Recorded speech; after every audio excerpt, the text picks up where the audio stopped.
बिस्मिल्लाहिर्रहमानिर्रहीम।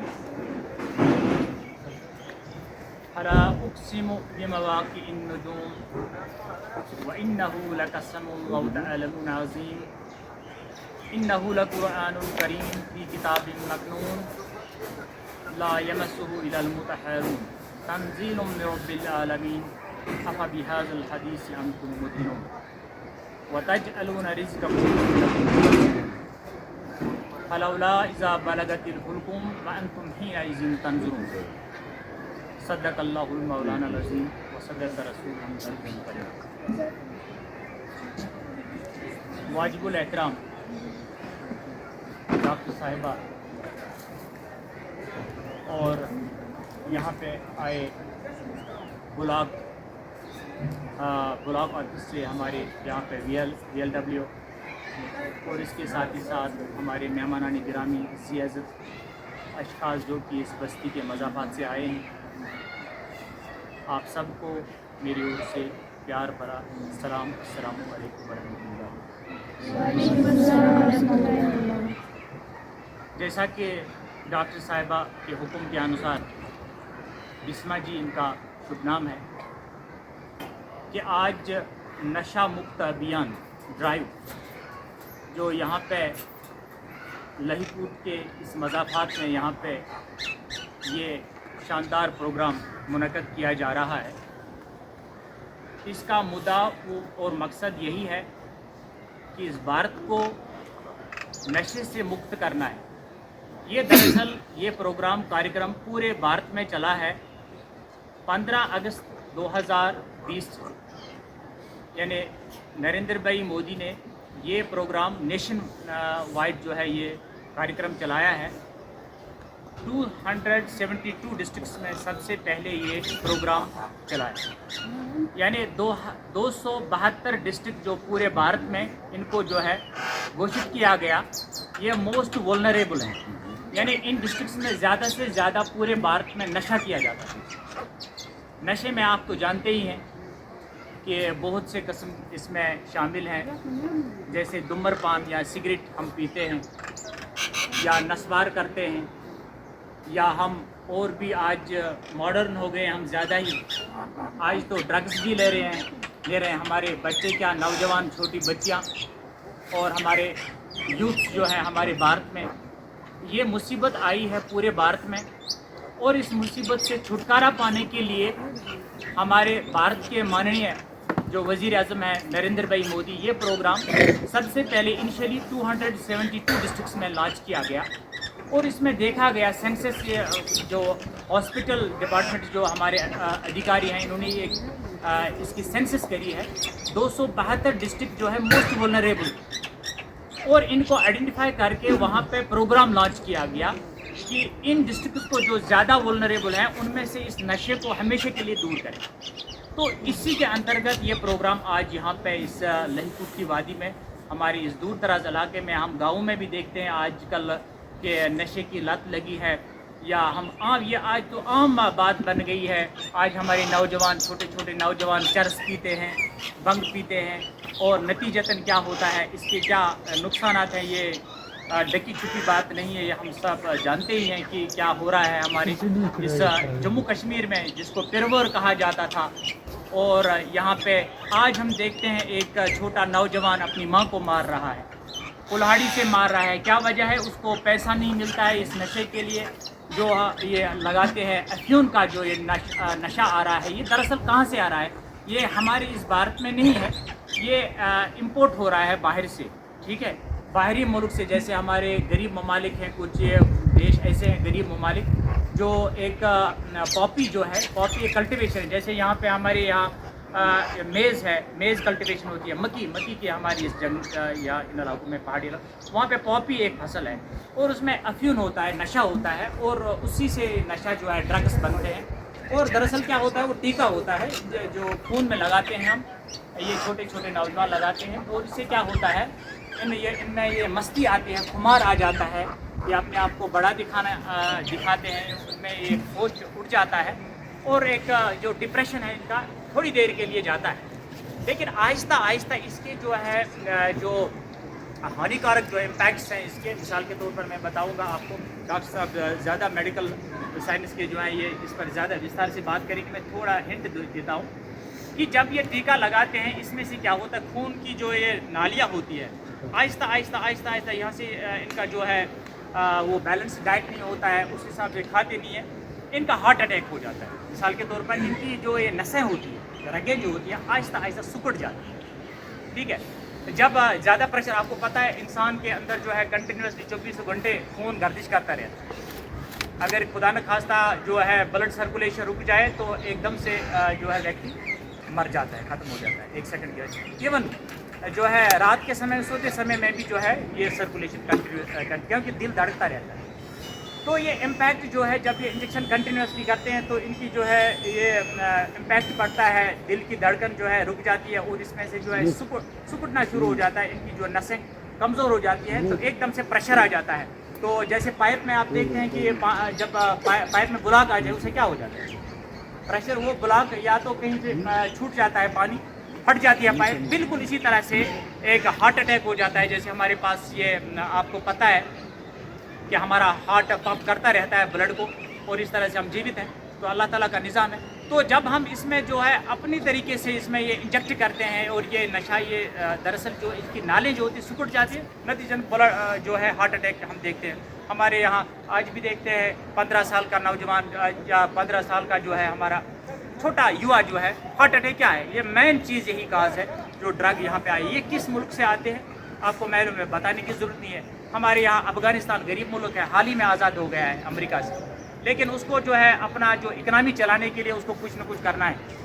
गरीब मुल्क है तो वो नतीजतन जो है बॉर्डर जो है, बॉर्डर पार करके ये नशा यहाँ पे आता है, या दूसरे मुल्क से, पाकिस्तान से या किसी और मुल्क से या बांग्लादेश से ये इम्पोर्ट हो जाता है। और यहाँ पे जो है आप पंजाब में देखिए, आप वहाँ पे सरदार लोग जो है, मुझे लगता है ज़्यादा पंजाब जो है हिट है। पंजाब में सारे औरतें भी करती है नशा। आप वहाँ देखो, मैं गया हूँ पंजाब में, मैंने देखा रास्ते में गिरी पड़ी होती हैं वहाँ की औरतें, नालियों में गिरे हुए होते हैं। और मैंने देखा हमारे कश्मीर में भी ये मुसीबत है, और इस पीरवार को बचाने की हमारे ये डॉक्टर जो इंटेलिजेंसिया फोक है हमारी इस भारत के, और ये चाहते हैं कि दूर दराज इलाकों में जो है ये मुसीबत हमेशा के लिए टल जाए। और इससे मुक्ति पाने के लिए हमारे जो है प्राइम मिनिस्टर का भी ख्वाब है कि इस भारत को जो है हमेशा के लिए इसे मुक्ति दिलानी है। और इंशाल्लाह हम ये सौगंध खाते हैं, कसम खाएंगे कि हमारी बस्ती में भी अगर ये नशा होता है, चरस का, नस्वार, क्यों हम करें नशा, ये तो हमारे मज़हब में लिखा ही नहीं है। जैसे आप नस्वार कर रही हैं, आप नस्वार करके जो है मस्जिद में नहीं जा सकते। इवन हमारा जो है हमारे मज़हब में लिखा है कि आप प्याज खा के भी आप मस्जिद में नमाज नहीं अदा कर सकते। क्यों, वहाँ पे फरिश्ते हैं, उनको तकलीफ हो जाती है, या हमारे पास नमाजी होता है जो है उसको तकलीफ हो जाती है। इतनी सफाई का ख्याल है। तो ये दूर की बात है कि हम ये सिगरेट तो हमारे बिल्कुल हराम है। कोई भी नशा हमारे इस्लाम, हमारे दीन में नहीं लिखा है कहीं। और ये वही लोग करते हैं जो अपने कुछ बाड़े के लिए, कुछ पैसे के लिए ये 2 नंबर का धंधा करते हैं। और हमारा माननीय वज़ीर आज़म जो है इसके लिए संज्ञान ले रहे हैं। और ख़ासकर हमने पिछले साल भी यहाँ पे ड्राइव किया है इस लईकुट में, और हमने यहाँ पे आपको जागरूक किया। डॉक्टर साहब भी वहाँ पे उस दिन भी यहाँ पे थे, और उन्होंने भी आपको समझाया पूरी तरह से।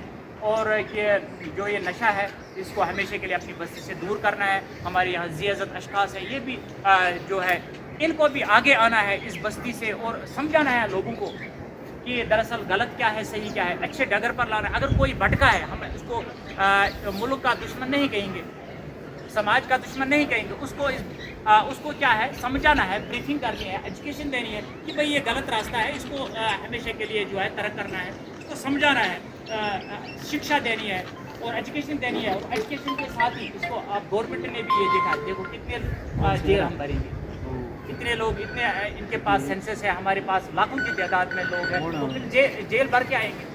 तो गवर्नमेंट ने भी यही सोचा है कि अब इनको जागरूक करें, और डॉक्टर साहब भी इनको ये समझाएं कि इसके क्या हानिकारक इम्पैक्ट्स हैं समाज पर, और इसको जो है ये समझाएं कि हमारे जैसे भी बस्ती में, जैसे भी पिछले वर्ग के लोग जो है हम यहाँ, और यहाँ पे हमें बैलेंस डाइट नहीं मिलता उस हिसाब से जिस हिसाब से मिलना चाहिए। अब दूसरी तरफ से आप ये नशा करते हैं तो इससे क्या हमारी सेहत पर बुरा असर पड़ता है। और हम चाहते हैं अच्छे ड्रग्स लें, हम क्यों ये हानिकारक ड्रग्स लें, हम क्यों नुकसानदेह ड्रग्स, विटामिन ले सकते हैं हम ये क्यों ऐसे ड्रग्स लें जिससे हमारी सेहत पर बुरा असर पड़े। आप देखते हैं कि हमारे नौजवान, आप देखते हैं कि ज़्यादा से ज़्यादा क्राइम रेट बढ़ चुका है, थाने के थाने भरे हैं। और भारत के बड़े इंटेलिजेंसिया फोक जो थिंक टैंक्स हैं, उन्होंने सोचा कि हम ज़्यादा से ज़्यादा लोगों को एजुकेशन के ज़रिए ही जागरूक दे सकते हैं। ज़्यादा थाने में भरने से कुछ नहीं, मामला हल नहीं होगा। जवान को पकड़े कल, फिर से 2-4 दिन के बाद उसको छोड़ देंगे, फिर नशा करेगा। लेकिन इसको सही तरबियत के साथ और इसको ड्रग डी एडिक्शन सेंटर पर लेना चाहिए। हमारे यहाँ में पे भी होना चाहिए, जैसे कि हंदवाड़ा में है ड्रग डी एडिक्शन सेंटर, लेकिन उस हिसाब से नहीं चल रहा है।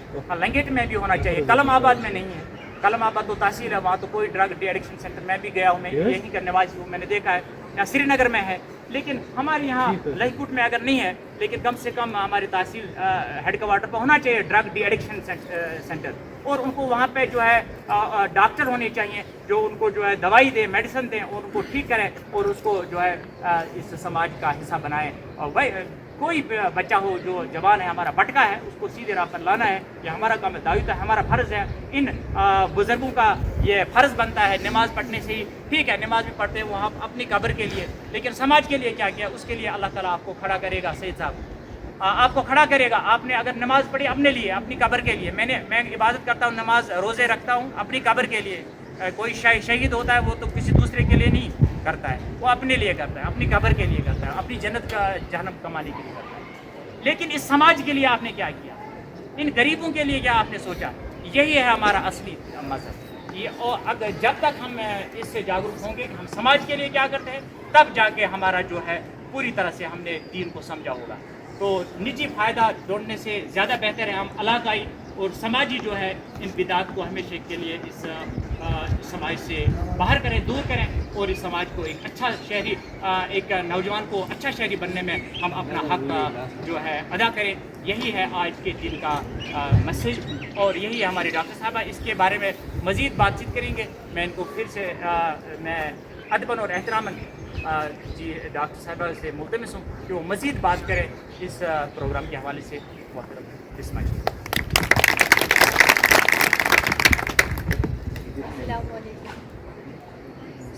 जैसे कि आपको इन्होंने ऑलरेडी प्रोग्राम की आउटलाइन बताई कि हम आज यहाँ पर खुद इकट्ठा हुए हैं।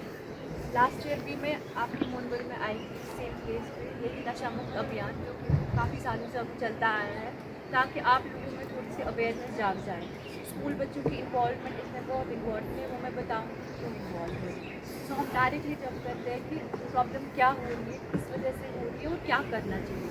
बाकी आप लोगों को जैसे एक नॉर्मल इंसान को भी पता है ड्रग्स की वजह से क्या क्या हो रहा है आजकल और कितना कॉमन है। पहले अगर हम ड्रग लेंगे, ड्रग एक नॉर्मल मेडिसिन है जो कि हमारी बॉडी, हमारे दिमाग पे असर करती है। अगर हम सही तरीके से इस्तेमाल करेंगे तो सही इस्तेमाल होगा हमारी बॉडी में। बट इन्हीं ड्रग्स का अगर हम प्रोलॉन्ग यानी बहुत देर तक इस्तेमाल करते हैं या गलत तरीके से इस्तेमाल करते हैं तो इसके बुरे असरात होते हैं हमारे जिस्म पे, हमारे दिमाग पे, हमारी फैमिलीज़ पे भी असर पड़ जाता है। नॉर्मली क्या होता है कि ड्रग्स हम जब कोई बीमार होगा, दर्द होगा या कोई तकलीफ़ होगी, उस वजह के लिए हम मेडिसिन लेंगे ताकि हम ठीक हो जाए। बट जब हम ये दवाई लेना शुरू करते हैं, कोई भी दवाई डिफरेंट टाइप, ये नहीं है ज़रूरी कि हम अफीम की बात करते हैं यहाँ पे या कोई मतलब कोई ऐसा ड्रग, गांजा या अल्कोहल या टोबैको जो आप सिगरेट पीते हो या नशवार करते हो, ज़रूरी नहीं है। अगर आप नॉर्मल एक पेन किलर भी लोगे, उसको भी अगर हम बहुत ज़्यादा इस्तेमाल करेंगे, बहुत ज़्यादा देर तक इस्तेमाल करेंगे, गलत तरीके से इस्तेमाल करेंगे, वो भी हमारी बॉडी में एक नशा बन जाता है। ऐसा नहीं है कि कोई सिलेक्टिव कोई मेडिसिन है जिसकी वजह से नशा हो जाता है। It can be any medicine, कोई भी दवाई हो सकती है जिसका इस्तेमाल हमारी बॉडी पे गलत असरात पैदा कर सकता है। हमारी बॉडी में अगर आप देखोगे कि अगर हम ये सब्सटेंस, चाहे ये सब्सटेंस कुछ भी हो सकता है, चाहे हम यही दारू लें, सिगरेट लें या जो मैंने अभी आपको बताया या कोई नॉर्मल मेडिसिन लें, अगर हम ये हमारी बॉडी पे देखेंगे इसके 3 तरीके के असरात होते हैं। जैसे अगर हम सिर से पाँव तक लेंगे, जो बंदा फॉर एग्ज़ाम्पल किसी भी किस्म का नशा कर रहा होगा, उसका बहुत कॉमन क्या इंपॉर्टेंट होता है, उसकी फेफड़े, सिर से लेके सिर में पहले प्रॉब्लम ये होती है उसके दिमाग पे असर करने लगता है। गुस्सा आप देखोगे, जो बंदे नशा करते हैं वो गुस्सा बहुत करते हैं, लड़ाइयाँ बहुत करते हैं, उनको मतलब अगर नॉर्मल गाड़ी चलाने का अंदाज़ा पता है आप लोगों को कि हम गाड़ी चला रहे हैं, स्ट्रेट रोड है, ऐसे स्ट्रेट जाना है, दाएं बाएं ऐसे जाना है, बट उनका दिमागी तवज्जुह जो होता है वो काम ही नहीं कर रहा होता। यानी अगर वो गाड़ी चला रहे होंगे, सामने अगर उनको कोई गाड़ी आएगी या कोई बंदा आएगा, उनको वो नज़र भी नहीं, यूफोरिया में चले जाते हैं, क्योंकि दिमाग कोई काम नहीं कर रहा होता। हो गया दिमाग को सुन कर देता है, उसको ये नहीं पता होता कि ये मेरा भाई है, ये मेरी बहन है, ये मेरे फैमिली मेम्बर है, उसको कुछ इसका अंदाज़ा नहीं होता है। हो गया दिमाग पे असर। फिर अगर लेके चले हम मुंह पे या गले पे, इसका कैंसर हो जाता है, ओरल कैंसर होता है, थ्रोट कैंसर होता है। फेफड़े जो होते हैं वो पूरे काले पड़ गए होते हैं, जो सिगरेट पी रहा होता है या दारू पी रहा होता है या नशा कर रहा होता है। नॉर्मल फेफड़ों से लेकर अगर हम इसको कंपेयर करेंगे, लंग्स जिसको बोलते हैं, इसका और इसका कंपैरिजन ये है कि वो पूरा ब्लैक पड़ गया होता है, कंप्लीट खत्म हो चुके उसके फेफड़े। हो गया लंग कैंसर भी इन्वॉल्वमेंट होती है। उसी के बाद अगर हम बोन्स को देखेंगे, ये जो नशा करने वाले लोग होते हैं, अगर इनको हल्की सी भी ठोकर लगती है, कहीं पे सड़क पे गिर जाते हैं, तो इनको फ्रैक्चर होने के चांसेस बहुत ज़्यादा होते हैं, क्योंकि जो हमारी हड्डियाँ हैं वो भी बहुत ना मतलब इनमें कमज़ोर पड़ जाती है। तो डिफरेंट तरीके के मतलब हर ऑर्गन पे, हमारे जिस्म के हर अवजार जो है हमारे, वो हर एक पे अलग अलग असर कर लेता है और सब चीज़ों पे जो है तबाही मचा देता है ये नशा किसी भी किस्म का अगर हो। इसी तरीके से अगर देखेंगे कि इस नशे वाले की फैमिली पर क्या असर पड़ता है, आप देखोगे कि जिस घर में कोई नशा करने वाला होगा वहाँ पे लड़ाइयाँ हर दूसरे की, वो अपनी बीवी को पीट रहा होता है, या अगर लड़की होगी कोई नशा, ऐसा नहीं कि खाली लड़की नशा करती है, लड़कियाँ भी इक्वल, जैसा कि इन्होंने कहा कि पंजाब में है, बट हमारे सेंसस के पास, हमारे पास जो सेंसस है इसमें हमारी कश्मीर की लड़कियाँ बहुत ज़्यादा इन्वॉल्व है। हिडन क्राइम है पंजाब का इसलिए लगता है क्योंकि वहाँ पे ओपन है, बट जितना हिडन क्राइम कश्मीर में है, लड़कियों को लेकर लड़कों को लेकर इक्वली इन्वॉल्वमेंट है, लड़कियों की भी इन्वॉल्वमेंट है, लड़कों की भी। पॉइंट यहाँ पे क्यों है बच्चों को बुलाने का, आप लोग अगर बड़े हो आप लोगों को इन्वॉल्व हम करते ताकि आप लोग बाहर आगे बढ़ें, बट स्कूल की इन्वॉल्वमेंट इसलिए है क्योंकि जो हमारे ड्रग्स बेचने वाले होते हैं उनका सबसे बड़ा टारगेट जो होता है वो बच्चे होते हैं, इसी क्लास के 6, 7, क्योंकि इनका अभी दिमागी तवज्जुह वैसा नहीं होता है ये डिफ्रेंशिएट कर सके सही क्या है गलत क्या है। क्या करते हैं कि जो ये ड्रग्स बेचने वाले होते हैं ये स्कूल बच्चों को टारगेट बना देते हैं, पहले इनको ड्रग्स की सप्लाई करते हैं मुफ्त बिल्कुल फ्री, बोलते हैं कि ये खाओ इससे ऐसा हो जाएगा, इससे अच्छा लगेगा, आपको वर्कलोड ज़्यादा है, आपका वर्कलोड कम लगेगा, आपको जाके घर पे बहुत प्रेशर होता है, घर का काम होता है, स्कूल का काम होता है, या टीचर बहुत काम देता है, ये दवाई की पिल खाने से या कोई दवाई का इंजेक्ट करने से या कुछ स्नफ करने की वजह से आपको बेहतर महसूस होता है। तो ये बच्चा स्टार्ट करता है ये दवाई लेना, क्योंकि इसको लगता है कि मैं इससे ठीक हो जाऊँ, इसको पता नहीं है गलत क्या सही है। अल्टीमेटली जब ये बच्चा स्टार्ट करता है इसकी दो सूरतें बनती है, या तो ये बच्चा भी इन्वॉल्व होता है कि ये आगे अपने फ्रेंड्स को देता है, मैं इससे ठीक फील कर रही हूँ अब तुम भी ले लो, हो गया, ये भी सप्लायर बन जाता है, उससे लेकर अभी फ्री चल रहा होता है, उससे लेता है अपने दोस्त को देता है, अपने कलीग को देता है जो साइड पे होगा उसको भी बोलता है तुम भी, या तो ये सप्लायर के साथ हाथ मिलाता है ताकि ये सबको इन्वॉल्व करे, सारे बच्चों को इन्वॉल्व करे, या सेकंड ऐसा हो जाता है कि अब इसको इतनी आदत पड़ जाती है इस मुफ्त दवाई की, जब अब ड्रग पेडलर को लगता है, जो ये ड्रग सप्लायर होता है, जब इसको पता होता है कि अब इसको आदत लग गई, अब ये इसको पैसों में देने लगता है ये ड्रग्स, से पहले 10 रुपये में, फिर 100 रुपये में, फिर 1000 रुपये में, इसको इतनी आदत पड़ जाती है इस ड्रग्स की, इसके बगैर ये रहा नहीं जाता है इसको। फिर ये छोटा बच्चा है, कमा नहीं रहे होता है, 7वीं 8वीं जमात का होता है, ये पैसा कहाँ से लाएगा, अल्टीमेटली घर जाते हैं, माँ से चोरी करता है, बाप के पॉकेट से चोरी करता है, भाई के पॉकेट से चोरी करता है, तो चोरी में स्टार्ट हो जाता है। इतना देखा है कि अगर इनको घर पे फिर ऐसे पैसे ना मिले, ऐसा है कि ये फिर अपनी ही माँ बाप जो है या अपनी भाई बहन जो उनका कत्ल करने लगते हैं। तो हो गया चोरी में भी इन्वॉल्वमेंट हो गई, कत्ल में भी इन्वॉल्वमेंट हो गया, अपनी सेहत ख़राब कर दी और अपनी जो स्कूल के बाकी फ्रेंड्स थे, उसके दोस्त थे, उनको भी इन्वॉल्व कर दिया।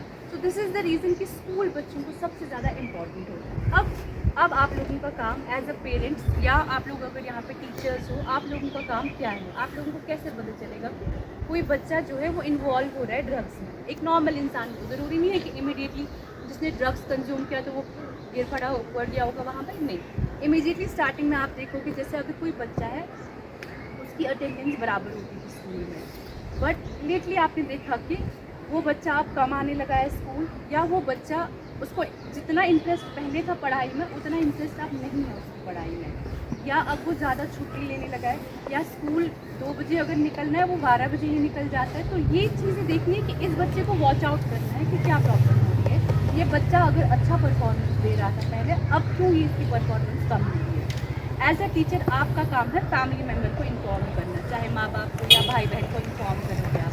देन फैमिली वालों का यहाँ पे क्या काम है, आपको देखना है कोई बच्चा अगर स्कूल से आ रहा है कहीं वो डायरेक्टली रूम में अकेले तो नहीं बैठ रहा है, ये क्यों नहीं फैमिली में इन्वॉल्व हो रहा है। मतलब हम अगर सारे बैठे थे, ये क्यों अलग अलग रूम, ये बहुत कॉमन ट्रेंड बन गया है। वहाँ से बच्चे आते हैं, रूम में बैठ जाते हैं, अंदर से कुंडी मारते हैं। आपको क्या पता है कि अंदर क्या कर रहे हो उसके लिए। अब नशे की हालत में यही इतना ही है कि कुछ कोई खा रहा है। आजकल बच्चों में सबसे ज़्यादा इम्पॉर्टेंट है इंटरनेट एडिक्शन। आप देखोगे अगर हमारे यहाँ 100 बच्चे होंगे, 90% बच्चों के पास फ़ोन सबके पास है।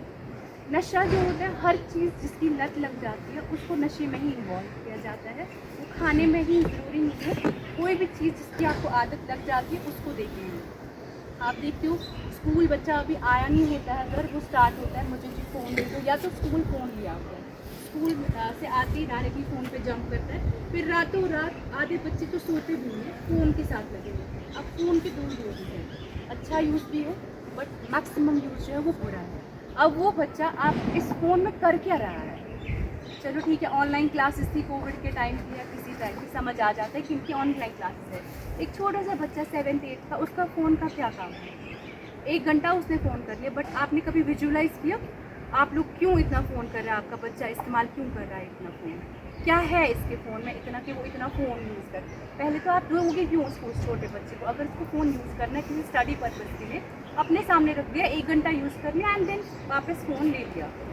वो चीज़ देखनी है आपको कि फ़ोन भी ज़्यादा यूज़ कर रहे हैं। स्कूल बच्चे तो भूल जाते हैं सुबह ब्रेकफास्ट करना या बाद में। आजकल जैसे माँ बाप जो होते हैं, खासकर माएँ जो होती है, अगर उनका छोटा सा बच्चा 3 साल 4 साल का रो रहा होगा, वो उसको बोलती है फ़ोन चलाओ, ये चुप हो जाएगा। ये कॉमन ट्रेंड बन गया है। एक तो उसकी आँखें जाती ही जाती है बचपन से, बट आपको क्या पता है उसके कंटेंट में कितना आ रहा है। आजकल AI का ज़माना है, इसमें क्या कुछ नहीं है, क्या कुछ नहीं। आर्टिफिशियल इंटेलिजेंस में आपका बच्चा अच्छा भी ट्रैक जा सकता है बट बहुत वाहियात भी बन सकता है इस फ़ोन की वजह से। सो प्रॉब्लम ये है कि हम लोगों के रीजंस क्या है कि हम लोग क्यों बढ़ रहे हैं नशे की तरफ। इतना नशा, मतलब हम इतनी अवेयरेंस दे रहे हैं बट इसके बावजूद भी ये नशा जो है वो बहुत बढ़ रहा है। रीजंस क्या है, सबसे बड़ी प्रॉब्लम जो है वो हमारी बेरोज़गारी है।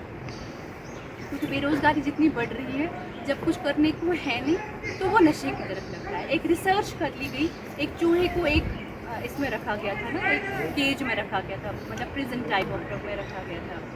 उस चूहे के पास कुछ नहीं था, वहाँ पे 2 बॉटल्स रखी थी, एक पानी की बॉटल रखी थी, एक नशे की बॉटल रखी थी। इस चूहे के पास कुछ नहीं था करने को, तो ये ज़रूरी है किसकी तरफ जा रहा था, जिस बॉटल में नशा है तो वो उसकी तरफ इन्वॉल्व हो रहा था, क्योंकि उसको था नहीं कुछ करने को। जब कुछ था नहीं करने को तो वो नशे की तरफ लग गया, क्योंकि नशा उसको फिर नींद दिलाता था, वो अपना आपा खो देता था तो वो सो जाता था, ठीक है, उसको कुछ करने को था नहीं। इवेंचुअली फिर कुछ टाइम के बाद देखा रिसर्चर्स ने, उसी एक केज जिसमें उसको बंद रखा था उसमें 2-3 चूहों को और डाला, वहीं पे थोड़ा सा खाना भी डाल दिया, जैसे खेलने के लिए कुछ चीज़ें रखी चूहे को, जो जिससे वो खेलते रहते वो चीज़ें रखी, और उस टाइम पे भी यही बॉटल रखी पानी की और नशे की। उसमें देखा गया कि जो चूहा था फिर ये मिलने लगा, जो इसके साथ बाकी थे ना उनसे मिलने लगा, कभी खाना खाने लगा, कभी खेलने लगा, तो नशे की आदत इस पर छूट गई। गर्ज यहाँ पे कहने का ये है कि जो हम लोगों की ये बेरोज़गारी है, अगर हम किसी छोटे छोटे काम में इन्वॉल्व करेंगे खुद को, मतलब अगर कोई कुछ नहीं कर रहा है तो बाहर जाके कोई रेडी स्टार्ट कर दिया, खुद को बिज़ी रख लिया, घर वालों में हेल्प कर लिया, दर्सगाह में काम कर लिया, जो चीज़ आप में आती है उसको थोड़ा सा यूटिलाइज़ करना है। सो पहली वजह जो थी वो होगी बेरोज़गारी। सेकंड ये है कि स्कूल में इतना प्रेशर होता है बच्चों के कि बोलते नहीं ये काम करना है, ये काम करना है। एक तरीके से एक टीचर को भी समझाना है बच्चे को, तुमसे अगर ये काम नहीं हो रहा है आहिस्ता आहिस्ता, कोई बात नहीं, आज नहीं किया है कल कर लो। सेकंड ये कि आपको देखना है कि स्कूल का जो ग्रुप होता है बच्चों का, आपस में जो बच्चे होते हैं, तो अगर 7 का ग्रुप है उसमें से एक खराब है, उस बंदे को छोड़ना नहीं है क्योंकि उसको आदत लग गई है, बल्कि उस बंदे को समझाना है इस चीज़ से ऐसे हो सकता है, इस चीज़ से ऐसे हो सकता है, तो उसको इन्वॉल्व करना है कि वो उन 6 के जैसे बन जाए, ना कि ये लोग 6 जो है उसकी तरफ जाए, वो चीज़ है। सेकेंडली कि आप लोग घर पे देखते हो, घर पे जब लड़ाइयाँ होती है वाइफ के साथ, या वाइफ को लड़ाई होती है हस्बैंड के साथ, या जो ज़मीन जायदाद की वजह से लड़ाइयाँ होती है, उस चीज़ को दूर करने के लिए ये लोग भी नशा करते ताकि भूल जाए। सो ये कुछ वजहें हैं कि हम नशे की तरफ भूल जाते हैं। आप जो एक नॉर्मल सिगरेट पीते हो, ये तो सबको पता है सिगरेट में निकोटीन है, इसकी वजह से कैंसर होता है। उसके अलावा उसमें 19 केमिकल्स हैं जो बॉडी की तरह तरह के कैंसर्स को करता है इन्वॉल्व होता है। कहा जाता है कि जो एक सिगरेट पीता है या जो नशा करता है, उसकी उम्र जो अपनी रूटीन, जैसे अगर उसकी 50 साल की उम्र लिखी होगी अल्लाह ताला ने, बट जो एक सिगरेट स्मोकर होगा या बीड़ी वगैरह ले रहा, उसकी 13 साल उम्र घट जाती है। 13 साल उम्र घट जाती है। आप खुद सोचो, आप लोग बड़े हो, आप लोगों के घर पे अपने बच्चे हैं, माँ बाप है, बहनें हैं, उनको आपकी ज़रूरत है, ना कि आप अपनी ज़िंदगी की तबाही खुद ही कर रहे हो। अब आपने देखा कि कोई आपके आस पड़ोस में कोई नशे में इन्वॉल्व हो चुका है। अब आप लोगों में क्या आदत है, आप बोलते हो इससे दूर हो क्योंकि ये गलत काम कर रहा है। नो, आपको नोटिफाई करना है हमारे डिपार्टमेंट पुलिस कहने में तो बहुत खतरनाक है, बट ये लोग भी हम जैसे ही इंसान हैं। मतलब मैं यहाँ पे हूँ, ये भी यहाँ पे। पुलिस का फिर काम क्या है? मतलब ऐसा नहीं है कि वहाँ पे उन्होंने देखा कि कोई नशा वाला है तो उसको डंडे मारेंगे, नहीं। हमारे रिहैबिलिटेशन सेंटर है, पुलिस को हम नोटिफाई करते हैं। जैसे अगर आपको लगता है कि पुलिस को बोलने से ढिंढोरा पीट जाएगा, ऐसा नहीं है। ये भी तो हमारे कश्मीरी, या ये भी तो इंसान, पहले तो सबसे बड़ी बात है ये भी इंसान है हमारी तरह। सो आपको नोटिफाई करना है कि हमारे मोहल्ले में जी, मगर इस इंटेंशन से नहीं कि इसकी घर खराब हो जाए, इस इंटेंशन से कि अगर इसका बच्चा बच जाए, कल को ये मेरा बच्चा भी हो सकता है। आप पुलिस को इन्फॉर्म करोगे, पुलिस वहाँ जाकर तफ्तीश करेंगे, इन्फॉर्म करेंगे। अगर इनको लगेगा कि काउंसलिंग जो मैं आपकी कर रही हूँ, समझाने से समझ रहा है, तो ये अपना काम करेंगे। अब अगर इनको लगता है कि ये अपना काम नहीं कर पा रहे हैं क्योंकि वो समझ के बाहर है, अब वो सोच नहीं है, तो ये फिर डॉक्टर्स को लूप में लेते हैं कि फिर हम उनको रिहैबिलिटेशन सेंटर में भर्ती करें। रिहैबिलिटेशन सेंटर कोई जेल खाना नहीं है, नॉर्मल वहाँ पे उसको भर्ती किया जाता है, मेडिसिन दी जाती है, उसका ख्याल रखा जाता है। जहाँ पे उसको लगता है कि ये अब हाथ से जा रहा है, उसको फिर वैसे अलग अलग तरीके के ट्रीटमेंट्स दिए जाते हैं। सो आपका काम है नोटिफाई करना, हमें आपका काम है नोटिफाई करना पुलिस डिपार्टमेंट। अब हम लोगों ने इधर इन्वॉल्व किया है, मेडिसिन वालों को हमने क्यों बुलाया है? मतलब इस अवेयरनेस प्रोग्राम में हमने अलग अलग डिपार्टमेंट्स को बुलाने का ऐसा नहीं है कि भीड़ जमा करनी है तो हम हीरो बन गए, नहीं। हर डिपार्टमेंट का बंदा अपनी अपनी अहमियत रखता है। बहुत कॉमन मिस्टेक जो अभी की हो रही है, जो हमारे दवाई वाले हैं, कौन है यहाँ पे? चलिए ठीक है। जैसे हमारे दवाई वाले, मैंने किसी को पेन किलर रखा, एक ट्रामाडोल एक दवाई जो कि नॉर्मल पेन किलर, बट इस ट्रामाडोल का यूज़ आज इतना बुरे तरीके से किया जाता है कि पेशेंट्स का कैंसर एडवांस स्टेज में चला गया है इस ट्रामाडोल की। रीज़न क्या है? मैंने ट्रामाडोल 2 दिन के लिए पेशेंट को दी ताकि इसको दर्द खत्म हो जाए, बट ये दवाई वाला क्या करता है, ये इसको इसी मैंने लिखा होता है सुबह शाम खाना 2 दिन, ये प्रिस्क्रिप्शन 10 साल चल रही है। ये प्रिस्क्रिप्शन वाला देखता नहीं है कि ये प्रिस्क्रिप्शन किस डेट की है, कितने दिनों के लिए दी है, ये वो नहीं देखता है। आप देखोगे रूटीन, अभी मैं जाऊंगी ना आप लोगों में मिशन दो, आप बोलोगे पैंटॉप वो देगा, क्यों दे रहा है पैंटॉप? आप बोलोगे मेरे को सिर में दर्द है, कमर में दर्द है, इंजेक्शन करेगा, है कि नहीं? रूटीन वो पूछता है कभी आप लोगों से चिट्ठी दिखाओ, पूछेगा कभी वो आप लोगों को कि आपको 2 दिन की दवाई खाने तो मैं एक्स्ट्रा दवाई नहीं दूँगी। सो इस वजह से ये डिपार्टमेंट में इन्वॉल्व किया जाता है। थर्डली अब ये कहा जाता है कि अब नशा हो गया है शुरू, किसी बंदे को आपने देख लिया, अब आपका फ़र्ज कैसे बनता है उसको उससे निकालने का। 2 तरीके होते हैं, short term, long term. Short term में ये होता है कि आप उसको काउंसलिंग करो, उसको बोलो कि इसकी वजह है ये होगा, इसकी वजह से जैसे कैंसर होगा या बाकी चीज़ें होंगी, ये चीज़ें होंगी, उसको थोड़ा सा पहले काउंसलिंग करना है क्या क्या हो सकता है इससे। सेकेंडली फिर आप उसको बोलोगे अगर तुम हफ्ता भर नशा करते ऐसा करो, संडे के दिन छोड़ो, 6 दिन कर लो, संडे के दिन छोड़ो।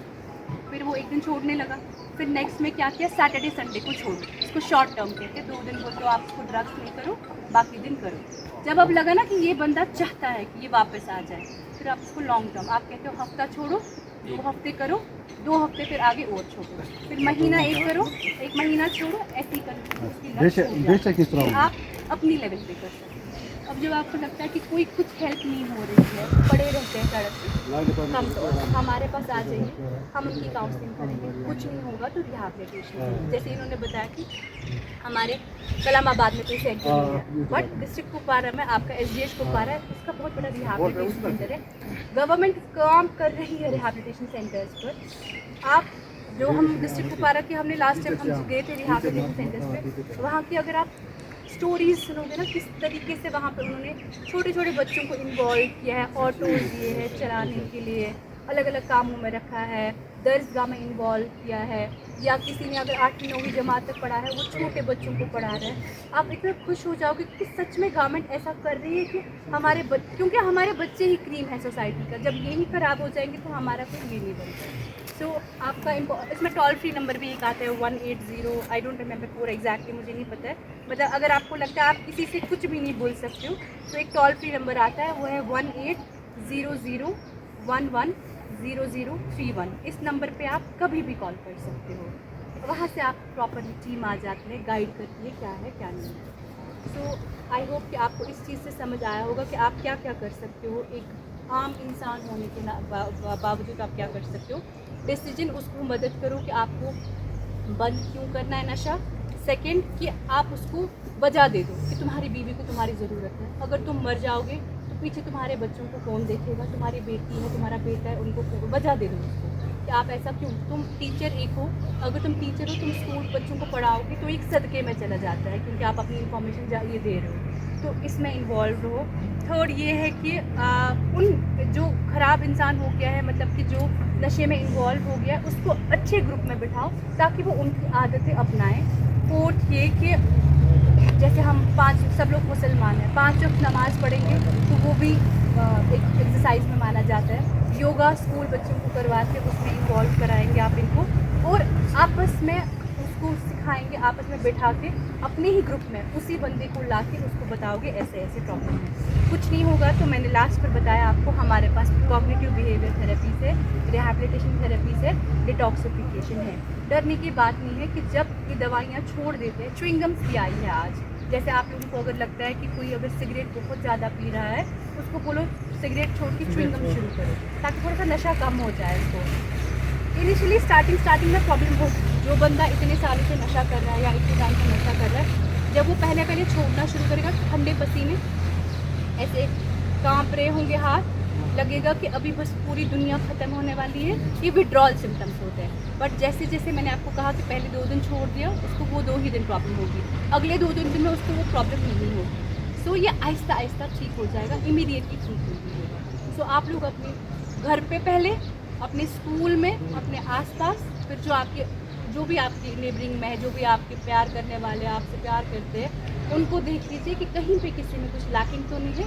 Please notify to police department, notify to hospital.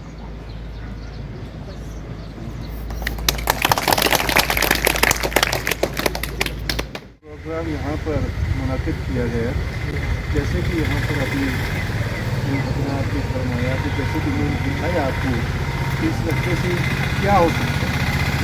असल में प्रोग्राम का मकसद ये है कि अगर ये दूर दराज इलाका है, यहाँ पर वालिदैन को भी ये पता नहीं है कि नशा कैसे होता है, कैसी असरात, ये कैसे ज़ाहिर होता है। तो जैसे डॉक्टर साहब ने फरमाया, आपको दिखाया कि इसके असरात कैसे ज़ाहिर होते हैं। और सबसे बड़ी बात यह है कि किसी भी आदमी को इस बात में शर्माने की ज़रूरत नहीं है कि किसी का बेटा इसमें इन्वॉल्व हो गया, किसी का भाई हो गया, किसी की बेटी होगी, कोई भी बंदा इसमें इन्वॉल्व हो गया और उसको अगर पुलिस के पास ले जाएंगे या डॉक्टर के पास ले जाएंगे तो बदनामी हो जाएगी। इसमें बदनामी नहीं होगी, बल्कि वो बंदा जो जिसको ये लत लगी हुई है उसको वापस अपने सीधे राह पर लाने के लिए जो रास्ते डॉक्टर साहब ने बताए, हमारे पास बहुत सारे वसाइल हैं कि उसको वापस लाया जा सकता है। और सबसे पहले डॉक्टर साहब ने जो फरमाया, नशा करने वाला, नशा तो किसी भी मज़हब में जायज़ नहीं है, ना ही इखलाकन जायज़ है। वो कोई भी मज़हब हो, कोई भी मजलिस हो, कोई भी जगह हो, ना इखलाकन जायज़ है ना मज़हबन जायज़ है। वो इसलिए जायज़ नहीं है कि जो भी बंदा ड्रग्स लेने वाला होगा, इसको ये पता नहीं है मेरे पास मेरी बहन बैठी है, मेरे पास मेरी बेटी है, मेरे पास मेरा बाप बैठा है, इसको कोई पता नहीं है।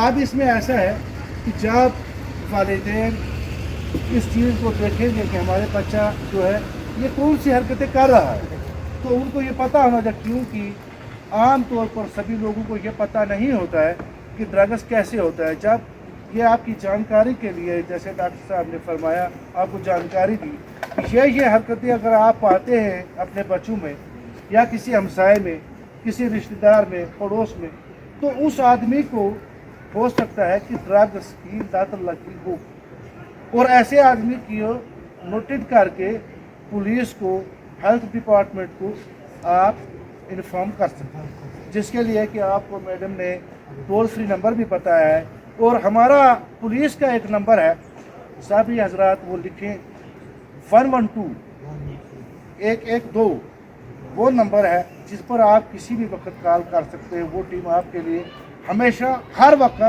हर काम में कोई भी मुश्किल आपको हो, उसके लिए वो एक टीम है जो कि इस वक्त 24 घंटे वो हाजिर रहती है। अगर किसी ने लिखा नहीं है, मैं लिख कर भी दूंगा, अपनी आप लिखिए 112 जो है उस पर कॉल करें। उसके मज़ीद कोई भी डिपार्टमेंट जो है, इसको गवर्नमेंट ने आवाम की फलाह बहबूद के लिए तैनात किया हुआ था। इसका जैसे इस्तेमाल हम यहाँ के रहने वाले लोग करेंगे, वैसा इसका नतीजा भी आए। अच्छा तो यह है कि हम हेल्थ डिपार्टमेंट से, एजुकेशन डिपार्टमेंट से ये मशवरा लें, हर चीज़ का मशवरा ले होता है, मशवरा लें। बच्चों, जो बच्चे स्कूल जा रहे हैं, इन बच्चों का अगर वालिदैन किसी के सारे पढ़े लिखे नहीं होते, लेकिन माँ बाप अगर शाम को इनसे पूछेंगे आपने क्या पढ़ा, वो आज का सबक हमें दिखाओ, कितना टाइम स्कूल में गए, तो बच्चे को भी एक अपना ज़हन रहता है कि नहीं, मुझे वालिदैन घर में पूछेंगे कहाँ। और बच्चों को इसलिए इसमें इन्वॉल्व किया गया है कि बच्चों को ज़्यादातर ये चीज़ बता कर कि ये चीज़ आपकी सेहत के लिए अच्छी है, और एक दवाई समझकर उनको फ्री में इस्तेमाल करके उसको लत लगाई जाती है, जो कि बाद में वो तो फिर छोड़ता है, लेकिन वो लत उसको नहीं छोड़ती। इसलिए तमाम हजरात से दरख्वास्त है कि जो कुछ डॉक्टर साहब ने फरमाया है, इस पर अपना अमल करें।